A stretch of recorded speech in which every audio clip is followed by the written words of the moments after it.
Kejujuran adalah modal utama. Itu yang paling penting, lebih penting daripada modal yang besar dan sebagainya.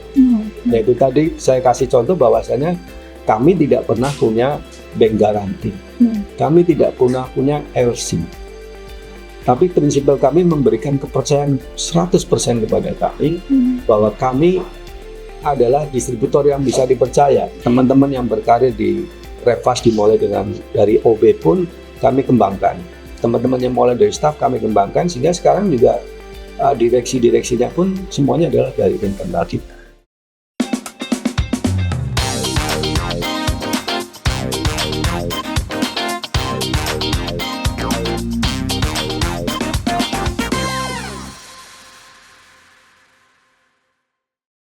Pemirsa podcast dari Redaksi Siswa kembali lagi bersama saya Ari Lilia, dan kali ini kita akan berbincang cukup panjang nih mengenai perjalanan sebuah perusahaan yang punya kisah perjalanan bisnis yang sangat inspiratif, yaitu PT Revas Utama Medica.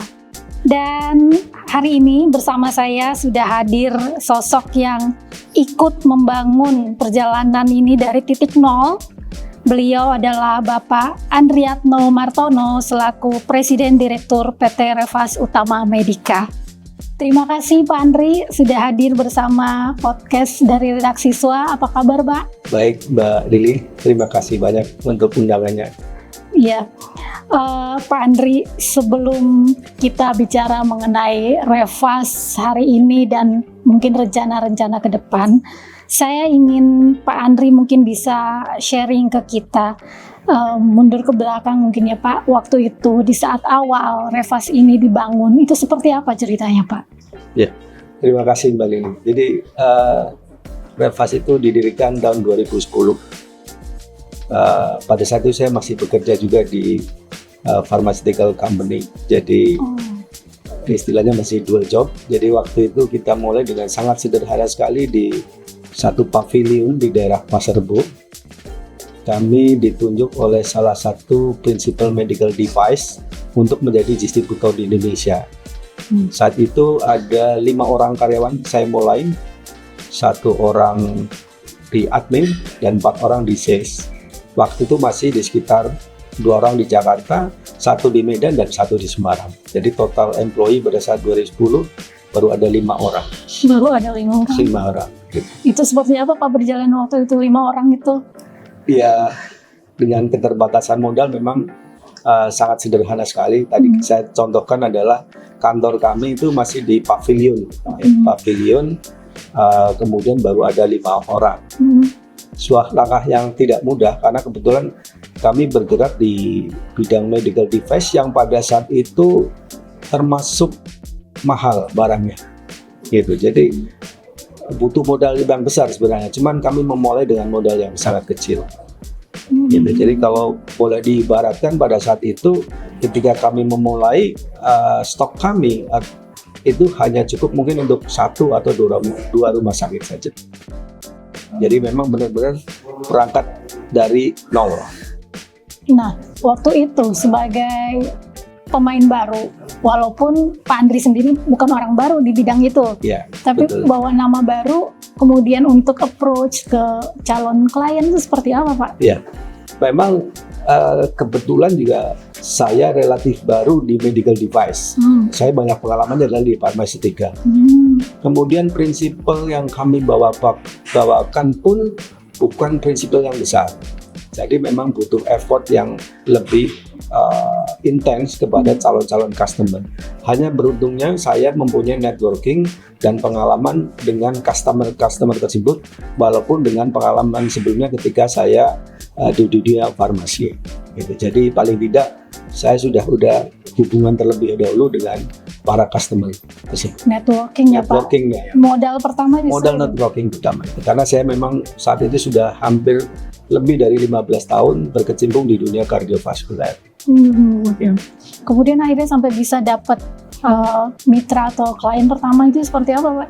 Iya, sama tadi informasinya dari dokter yang menyampaikan ada prinsipal yang mencari distributor, kemudian saya berinisiatif menggabungkan bersama beberapa teman membuat satu perusahaan distribusi alat kesehatan, terutama di kardiovaskular itu.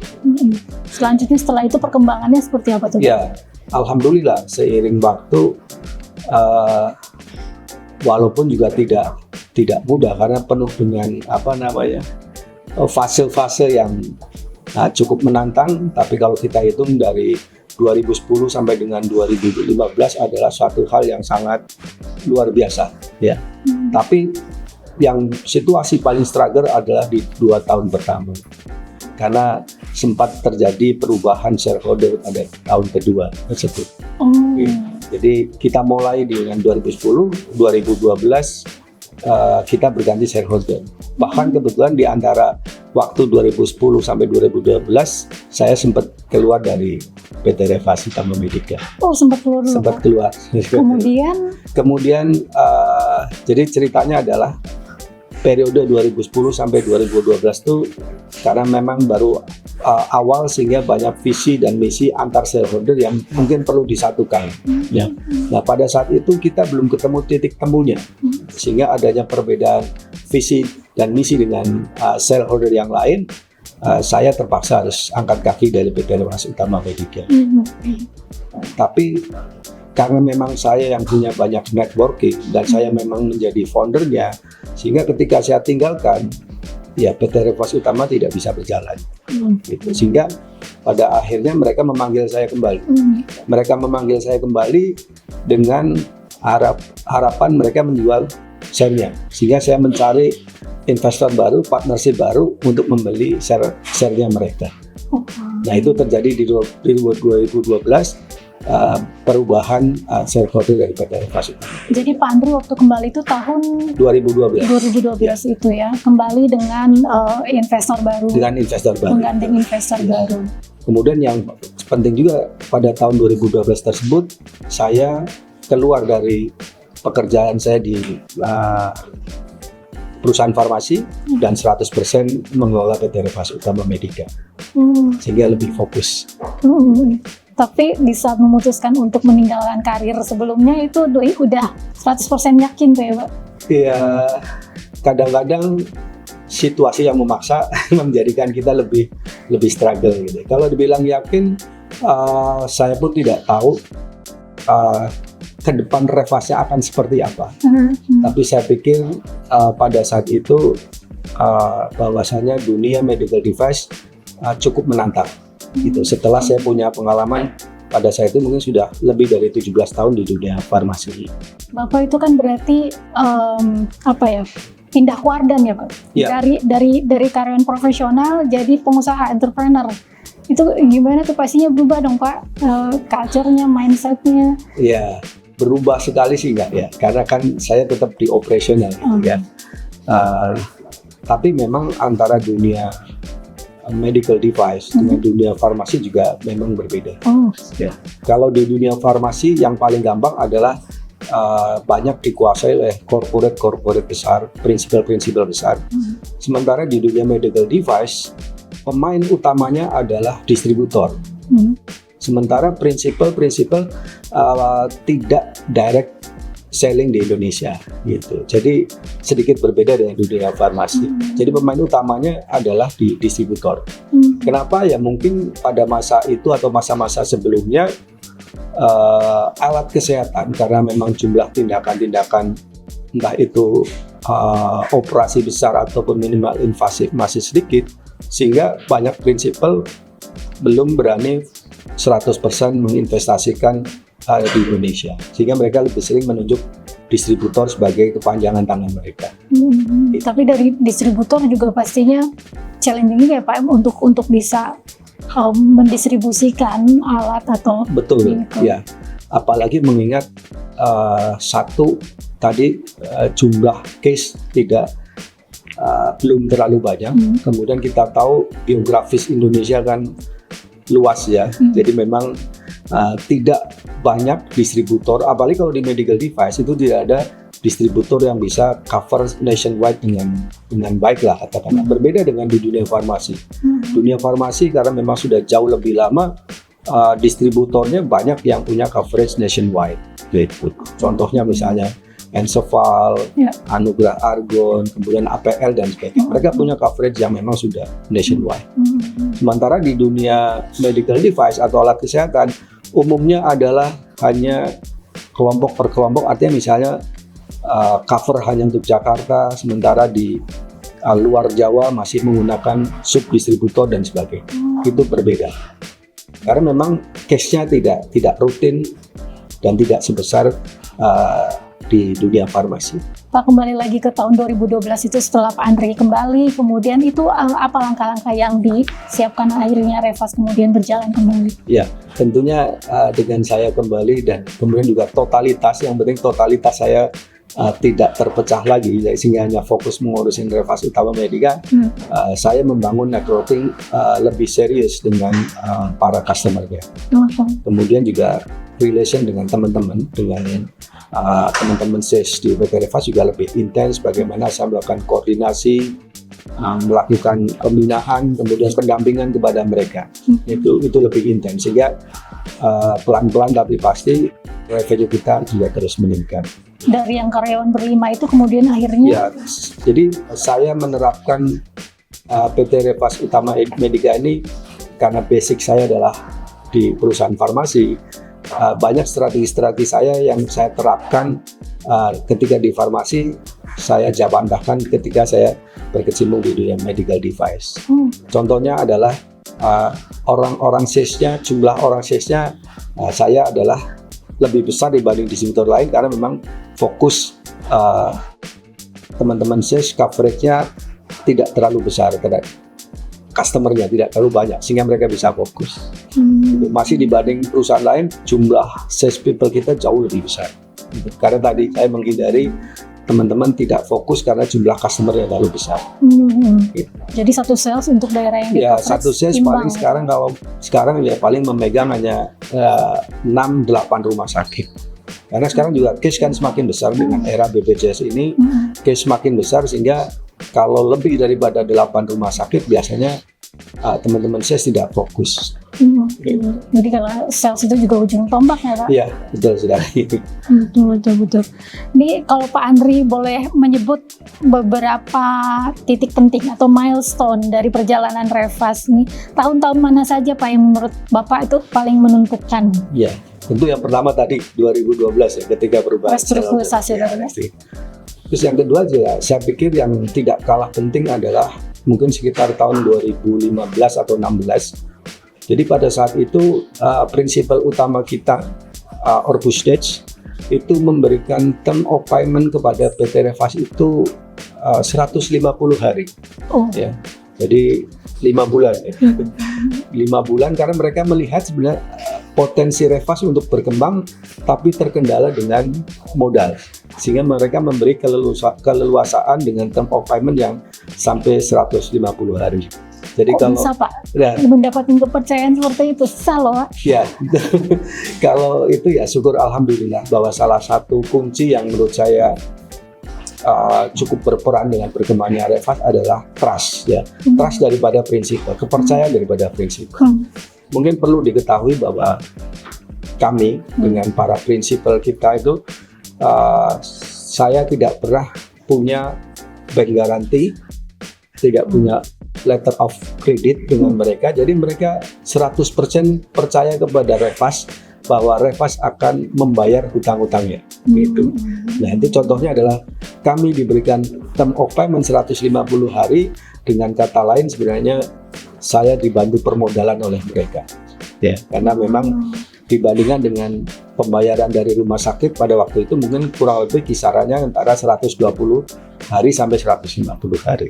Jadi tertolong sekali dengan adanya term payment yang longgar dari prinsipal kami. Orbus Niche. Jadi sejak awal saya membentuk PT Revas Utama, prinsipal yang pertama adalah Orbus Niche. Ya, waktu itu kami mendistribusikan produk stand dan balonnya mereka. Mereka mereka basicnya di Belanda, tapi sebenarnya ownernya adalah Hong Kong, headquarternya di Hong Kong. Produksinya juga di sana juga. Produknya di Belanda, kemudian yang terbesar di Shenzhen sekarang. Jadi peralatan apa aja Pak yang didistribusikan Revas? Pada saat itu hanya stand atau ring jantung dan balon. Tapi seiring waktu dengan berkembangnya Revas, banyak prinsip-prinsip lain yang menawarkan produk-produk yang menjadi completing di dalam prosedur pemasangan ring tersebut. Itu 2015. Kemudian yang menurut saya juga menjadi salah satu titik krusial adalah 2017. Pada saat 2017 ini ada juga pergantian shareholder, satu shareholder keluar, kemudian masuk shareholder baru, yaitu Pak Bader. Pak Bader ini punya experience sebagai finance director-nya Papri. Jadi beliau datang dari korporasi yang besar dan sudah established. Nah, dengan adanya beliau, saya sangat terbantu sekali, terutama bahwasanya bagaimana sebuah perusahaan harus berbenah, terutama dari sisi back office. Gitu. Karena background saya adalah orang sales dan marketing, saya selama ini lebih banyak mengerjakan untuk bagaimana menaikkan revenue. Nah, dengan datanya Pak Bader ini, beliau membantu saya untuk mengorganize dari sisi back office-nya. Sehingga secara company menjadi lebih terstruktur, kemudian juga lebih jelas visi ke depannya. Gitu. Jadi saya sangat beruntung sekali dengan masuknya Pak Bader sebagai shareholder di PT Revas Utama Medica. Yang tadinya tidak pernah terpikir, jadi terpikirkan misalnya kita dulu mencanangkan untuk 3 tahun ke depan untuk IPO dan sebagainya. Nah, kemudian beliau tata dari sisi finansialnya supaya menjadi perusahaan yang memang layak untuk perusahaannya di IPO. Jadi secara organisasi, secara manajemen ini juga semuanya rapi. Iya, betul. Belum lagi kedatangan teman-teman baru yang akhirnya memperkuat PT Revas Utama Medica. Itu tahun 2017. Kemudian tentu yang berikutnya adalah datangnya COVID ya. Tapi sebelum COVID sebenarnya kita sudah kita sudah mempersiapkan untuk IPO, kita sudah mempersiapkan dengan TRT dan sebagainya. Tiba-tiba tahun 2020 datang COVID. Kita semua nggak tahu tuh COVID itu ujungnya di mana dan akhirnya akan seperti apa. Sehingga itu suatu momen yang benar-benar juga cukup menegangkan buat kita. Apakah company ini bisa survive atau tidak? Itu pada saat itu benar-benar suatu tantangan yang luar biasa dan harus kita pikirkan. Karena pada saat itu mungkin kita jumlah karyawannya sudah hampir 60 atau 70 orang. Ya, jadi ya sudah cukup lumayan. Beruntung alhamdulillah kita bisa melewati masa tersebut.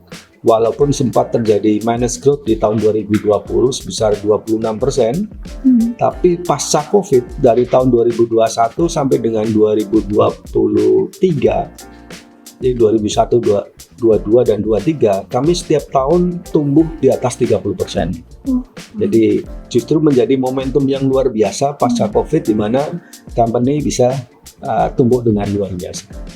Gitu. Kemudian tentunya yang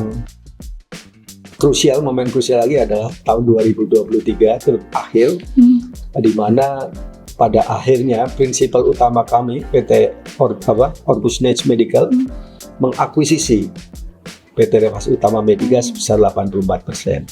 Sebenarnya sebelum COVID, karena saya melihat bahwasanya Revas Utama Medica ini punya opportunity yang besar di masa yang datang, saya sudah pernah menawarkan kepada Orbusnage untuk masuk sebagai salah satu shareholder pada saat sebelum COVID.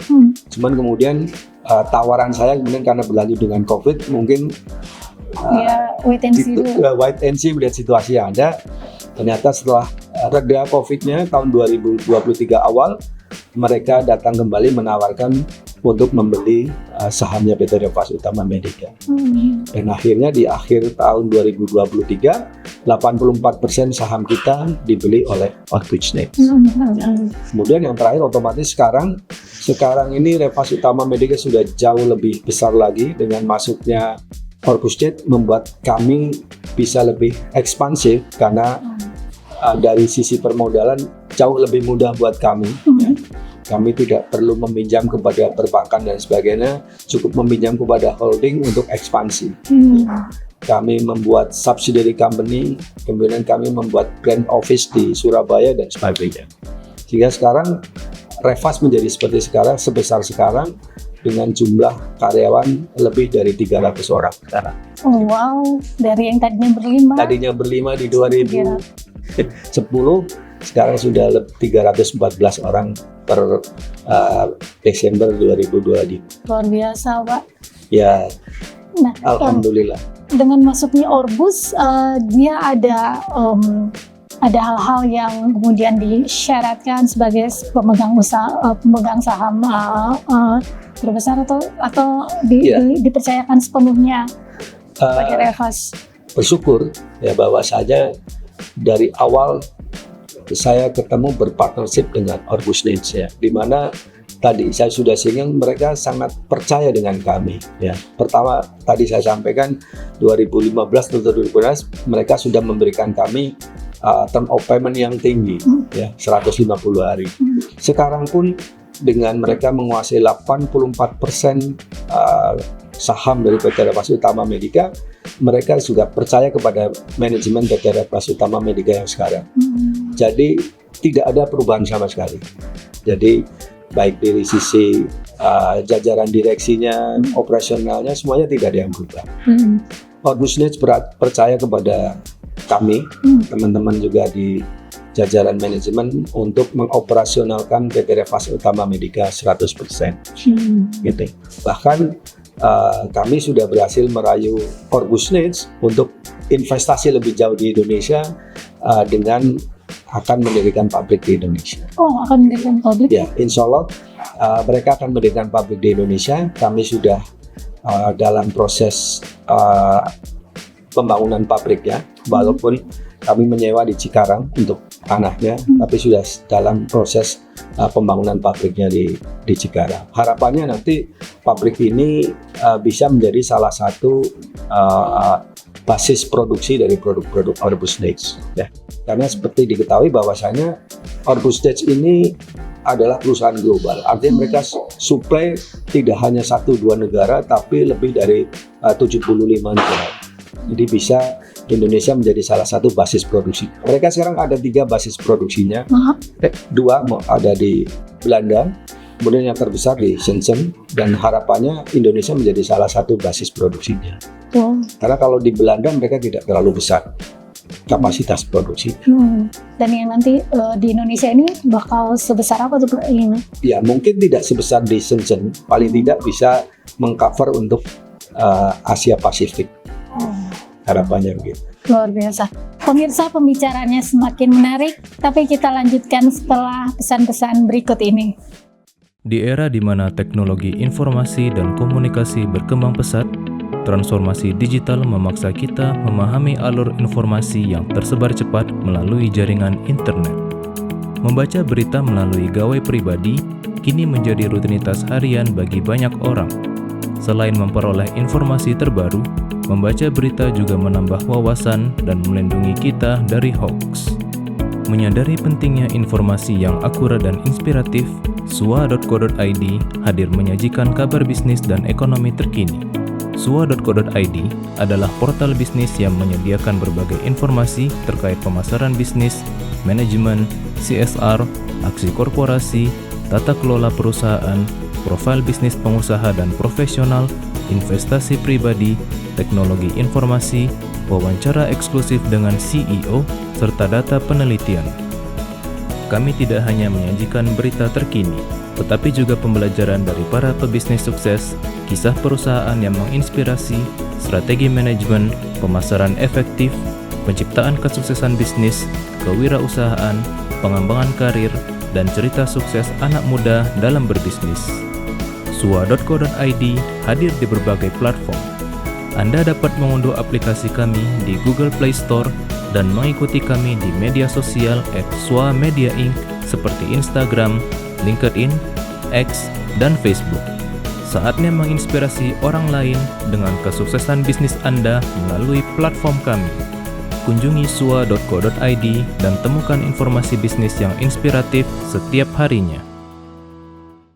Ini Pak Andre sudah menceritakan panjang nih ya Pak perjalanannya. Nah, di setiap fase-fase itu perubahan apa Pak yang paling terasa menurut Pak Henry sepanjang perjalanannya Reva? Ya, jadi memang yang paling berasa memang adalah bagaimana pertumbuhan company bisa seiring dengan pertumbuhan SDM. Itu yang paling tantangan terbesarnya. Ya. Kalau saya analogikan, kami ibaratnya berangkat dari warung menjadi toko, toko menjadi minimarket menjadi supermarket. Itu tentunya melalui proses manajemen yang berbeda. Demikian pula sekarang Revas ini setiap saat berubah mengikuti dari perkembangan Revas. Kalau dulu di awal semuanya adalah dalam keputusan saya, dalam saya semua ambil take decision. Kalau sekarang sudah lebih terdelegasi kepada teman-teman yang lainnya. Jadi memang saya selalu berusaha untuk mengembangkan semua employee di Revas untuk menjadi SDM yang lebih baik. Ya, dari level bawah sampai dengan level atas kami coba kembangkan. Artinya sebagai contohnya teman-teman yang berkarir di Revas dimulai dari OB pun kami kembangkan. Teman-teman yang mulai dari staff kami kembangkan sehingga sekarang juga direksi-direksinya pun semuanya adalah dari internal kita. Oh, semuanya dari internal. Jadi memang kita coba bertumbuh seiring sejalan. Ya. Walaupun tadi tidak mudah. Jadi karena memang perkembangan company masih lebih cepat daripada perkembangan SDM. Itu yang challenge terbesar kami. Ya, dan juga mungkin menjadi challenge banyak perusahaan karena memulai dari yang kecil biasanya dimulai dari SDM yang biasa-biasa saja. Beda dengan corporate yang sudah besar, banyak talenta-talenta bagus yang sudah interest untuk masuk kepada siap untuk dijadikan next leadernya. Next leader. Kami mulai dari kecil sehingga talenta-talenta yang ada dulu ya boleh dibilang talenta yang seadanya. Tapi sekarang kita sudah jauh lebih baik. Kami sudah mulai dengan manajemen trainee. Kita sudah ada 3 batch manajemen trainee dimulai 2-3 tahun yang lalu. Nah itu kita harapkan talenta-talenta terbaik sudah mulai mengisi masuk di dalam PT Revas Utama Medica dan kemudian ke depan akan menjadi next leader. Ya, kebanyakan perusahaan tuh bilang tantangan utamanya adalah bagaimana mengisi posisi-posisi leader ini dari internal. Betul. Kebanyakan kan akhirnya mau nggak mau meng-hire dari luar. Betul. Karena kebutuhan tadi kata Bapak kebutuhan bisnis berjalan lebih cepat ketimbang dari kesediaan SDM. Ternyata tapi Revas bisa ya Pak. Iya, tambal sulam Bu. Artinya tetap aja ada beberapa bagian yang tetap kita hire dari luar, di samping kita tetap kembangkan yang dari dalam. Tapi kalau kita lihat porsinya tetap internal jauh lebih besar dibanding yang kita hire dari luar. Jadi gimana dalam pandangan Pak Andri tentang perannya teman-teman di Revas? Sebutnya Revasian. Ya, saya beruntung bahwasanya saya ditemani oleh Revasian yang sangat loyal. Kemudian kalau boleh saya bantu, mereka juga militan, ya militan dalam artian mereka tuh mau bekerja keras tanpa pamrih, sehingga semuanya bisa menjadi seperti sekarang. Saya yakin Revas tidak akan bisa sebesar sekarang tanpa adanya Revasian yang loyal, Revasian yang militan, Revasian yang bekerja tanpa pamrih membesarkan PT Revas Utama Medica. Loyal dan militan ya. Ya, kami memang mencoba mengembangkan lingkup di Revas ini menjadi lingkup yang membuat mereka bisa berkembang, sehingga mereka punya semangat untuk terus memberikan yang terbaik.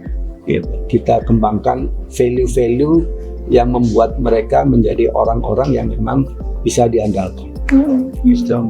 Pak Andri sendiri kemudian ada kesempatan atau cara tertentu untuk bisa berkomunikasi atau melihat langsung perkembangan Revasian ini? Ya, selalu saya sampaikan kepada para Revasian bahwasanya value yang sudah kita kembangkan di Revas ya, seperti respect for people, kemudian integrity dan sebagainya menjadi darah dagingnya mereka, sehingga mereka bekerja dengan guidance yang jelas, mereka punya semangat yang jelas. Harapannya selalu saya sampaikan kepada mereka bahwasanya adalah saya ingin teman-teman di Revasian itu berkembang. Saya ingin teman-teman kemampuannya itu bisa keluar semua. Bagaimana itu bisa terjadi? Tentunya kalau kita punya environment yang membuat mereka nyaman, tapi bukan berarti semaunya, tapi membuat environment yang nyaman, yang positif, sehingga talenta-talenta tersebut mengembangkan semua bakat-bakat. Karena saya yakin siapapun orangnya, kalau memang punya talenta pasti akan berkembang. Ya, kalau tidak bisa berkembang di sini di Revas, ya di tempat lain juga bisa berkembang. Saya selalu tekankan kepada mereka, jangan takut kalau memang teman-teman memang punya potensi, punya kualitas. Kalau sudah berkembang di Revas, silakan bisa berkembang di tempat yang.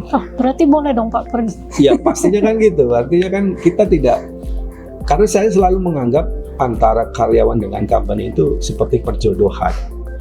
Ya, kita tidak pernah tahu nih selesainya sampai kapan. Harapan kami tentunya mereka adalah orang-orang yang loyal, orang-orang yang bisa bekerja sama terus dengan Revas sepanjang masa.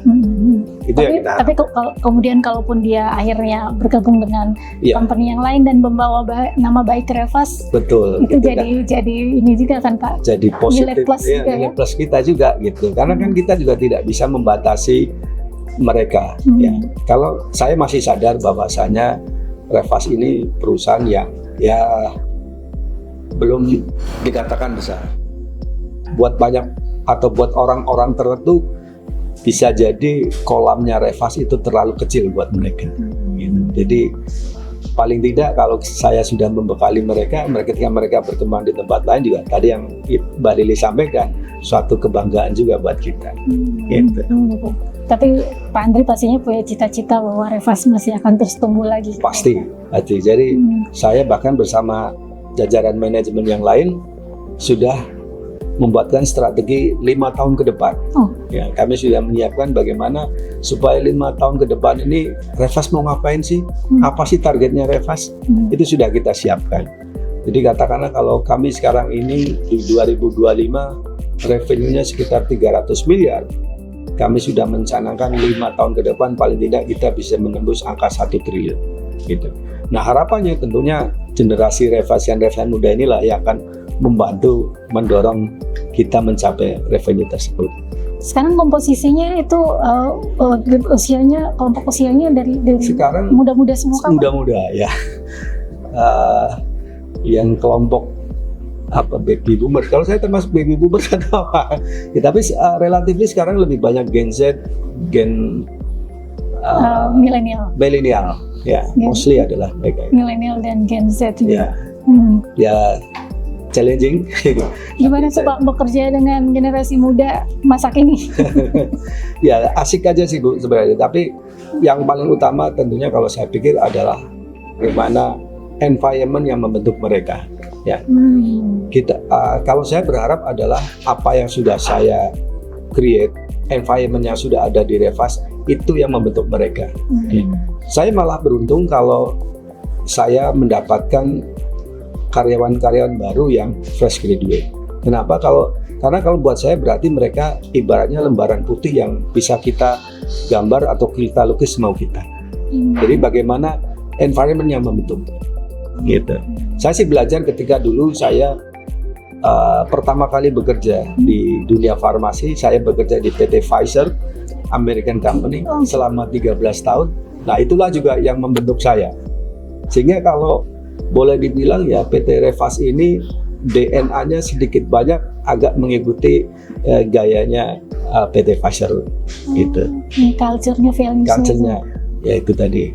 Salah satunya adalah kita selalu positive thinking, kemudian gap dengan atasan dan bawahan juga tidak terlalu jauh gitu. Sehingga teman-teman merasa nyaman, tidak ada rasa ketakutan ketika ketemu atasan yang jauh lebih tinggi dan sebagainya. Tadi ya, semua orang boleh untuk mengemukakan ide apapun gitu. Bahkan saya sangat senang ya kalau misalnya ada teman-teman Revasian yang berbeda pendapat gitu, karena itu juga atau memberikan kritik, karena justru itu masukan buat kita gitu. Jangan sampai kita seolah-olah seperti kata mata kuda merasa semuanya sudah benar. Gitu. Justru saya senang kalau ada orang-orang yang kritis. Luar biasa Pak Andri. Dan sekarang sudah 15 tahun ya. 15 tahun. Nah, ini pelajaran paling penting apa yang Pak Andri dapat sepanjang 15 tahun Revas berdiri ini, Pak? Mungkin buat orang-orang seperti saya dan mungkin juga beberapa orang yang lain yang memang lahir bukan dari konglomerat dan sebagainya, ketika kita ingin memulai suatu usaha, pastilah dimulai dari yang paling kecil. Kedua, dimulai dari lingkungan dan networking yang kita kuasai. Itu akan meminimalkan resiko. Walaupun resiko tetap ada, gitu, tapi itu akan lebih minim. Kedua, ya kita harus persisten.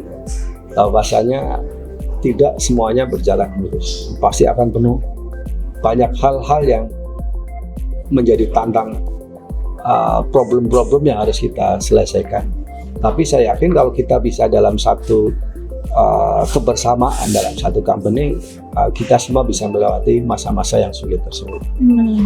Ya banyak yang bilang tidak mudah untuk jadi entrepreneur karena hidup dan mati usahanya ada di tangannya sendiri seperti itu ya Pak? Betul. Kalau boleh jujur, kadang-kadang saya merasa banyak diberi keberuntungan. Ya. Tadi saya sampaikan, Revas ini datang bukan dari pemodal yang uangnya besar, uangnya banyak. Sehingga seringkali, sebagai contoh mungkin ya, pada saat pembayaran salary untuk tahun-tahun yang lalu itu, kalau sekarang kebetulan kami sudah punya holding, sudah lebih safe lah. Kalau tahun-tahun yang lalu kadang-kadang uang untuk gajian baru ada seminggu sebelumnya atau berapa hari sebelumnya. Tapi alhamdulillah tidak pernah terlambat, karena saya selalu menyampaikan itu adalah kewajiban yang tidak boleh kita langgar, tidak boleh kita tunda. Tapi benar-benar seperti keajaiban ya kalau saya bilang. Itu benar-benar uji mental. Iya, Pak. Karena bisa dibayangkan kalau mungkin orang lain sudah punya perusahaan lain, mungkin sudah punya cadangan devisa 2-3 bulan, kami enggak. Kami mengikuti hari per hari aja. Itulah keajaibannya yang menurut saya salah satu keberuntungan yang saya alami. Keberuntungan karena akhirnya mengasah mentalnya lebih kuat lagi untuk sama mungkin yang tidak kalah penting adalah soal trust. Ya. Jadi saya rasa hampir semua pebisnis adalah trust menjadi modal utama. Ya. Kejujuran adalah modal utama. Itu yang paling penting, lebih penting daripada modal yang besar dan sebagainya. Yaitu tadi saya kasih contoh bahwasanya kami tidak pernah punya bank garanti. Kami tidak pernah punya LC. Tapi prinsipal kami memberikan kepercayaan 100% kepada kami bahwa kami adalah distributor yang bisa dipercaya. Kami distributor yang pasti akan membayar apa yang sudah menjadi komitmen kita dan sebagainya. Itu yang penting, tidak hanya dalam dunia bisnis, sebenarnya dalam kehidupan sehari-hari kita pun ya kejujuran dan trust itu adalah hal nomor 1. Dan untuk terus menjaga itu, apa Pak values yang kemudian tertanam di Revas? Ya, salah satu values dari Revas yang paling utama sebenarnya adalah tadi, integrity. Saya berusaha menjadi orang yang berintegritas. Saya berusaha juga mendevelop Revas menjadi company yang berintegritas, punya value sehingga siapapun percaya. Bukan hanya prinsipal, customer pun percaya. Ya. Teman-teman Revasian pun percaya dengan manajemen Revas kita memiliki. Jadi semua dimulai daripada integrity sehingga ada trust dari seluruh stakeholder Revas ini. Jadi trust itu terbangun awalnya dari integritas dulu. Iya, betul. Dan dimulai dari individu-individu. Ya. Dan pemimpinnya. Ya, pastilah. pemimpin kan menjadi role model, menjadi contoh. Jadi ketika pemimpin mempunyai suatu perusahaan mempunyai pemimpin yang berintegritas, ya insya Allah teman-teman pun akan mengikuti. Luar biasa sekali Pak Andri ceritanya, sangat-sangat inspiratif. Pak, mungkin ini satu pertanyaan terakhir. Kalau Pak Andri bisa berikan satu pesan untuk seluruh Revasian, pesan apa yang mau Bapak sampaikan untuk perjalanan selanjutnya nih ke depannya? Ya. Terima kasih Mbak Lini. Tadi saya sudah singgung bahwasanya Revas sudah mempunyai bisnis berangkat panjang, ya 5 tahun ke depan kita ingin menjadi salah satu company yang beromset lebih dari 1 triliun. Untuk bisa sampai ke sana, selain daripada values-values yang sudah kami laksanakan, respect for people, integrity dan sebagainya, tentunya kami harus didukung oleh sumber daya manusianya, ya, talenta daripada Revasian. Saya berharap talenta-talenta yang ada sekarang untuk terus berkembang, untuk bisa memberikan yang terbaik buat PT Revas Utama, karena ke depan mereka adalah leaders berikutnya. Mungkin saya berapa tahun ke depan mungkin juga sudah harus retire, ya kan? Jadi butuh pengganti dan memang sudah kita siapkan supaya berkesinambungan. Jadi sekaranglah kesempatan buat Revasian yang mempunyai talenta untuk mengembangkan diri, memberikan yang terbaik, mengeluarkan potensi yang terbaik, sehingga ke depan bisa membawa Revas jauh lebih baik. Gitu. Itu harapan saya. Balik lagi dengan tetap berpijak pada core value yang sudah kita laksanakan, terutama dalam hal integrity. Karena saya selalu sampaikan, ketika sebuah company semakin membesar, godaannya juga semakin besar. Itu tantangan tersendiri. Walaupun katakanlah kita sudah siapkan rambu-rambu, tetapi selalu rambu-rambu ada celahnya. Kalau kita tidak punya integrity, selalu ada jalan untuk berbuat tidak baik, berbuat curam dan sebagainya. Itu. Nah, harapannya Revasian tetap memegang prinsip integrity tersebut. Dan bersiap untuk menerima tongkat estafet berikutnya, Pak? Karena kita ingin tetap eksis dan terus berkembang. Oke, baik, terima kasih banyak Pak Andri. Terima kasih Mbak Lini. Luar biasa, ceritanya inspiratif sekali, dan semoga perjalanan Revas ini bisa menjadi pelajaran untuk kita semua juga, bahwa setiap hal besar itu dimulai dari satu langkah kecil, tapi kemudian konsisten dan terus dijaga seperti itu ya Pak. Ya. Pemirsa Redaksi SWA, terima kasih. Demikian perbincangan kita hari ini dengan Pak Andri, Presiden Direktur PT Revas Utama Medica. Sampai berjumpa lagi di episode-episode dari Redaksi SWA lainnya. Jangan lupa di like dan subscribe. Terima kasih dan sampai jumpa. Terima kasih Mbak Lili. Terima kasih Pak Andri. Terima kasih sekalian.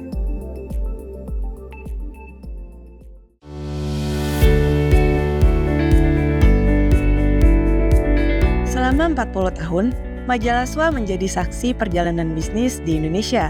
SWA hadir menyaksikan lahirnya para pengusaha baru, perjuangan para pemimpin perusahaan, hingga perjalanan para profesional terbaik. Setiap kisah sukses yang SWA sajikan adalah refleksi dan inspirasi untuk pertumbuhan bisnis yang lebih kokoh, inovatif, dan berkelanjutan.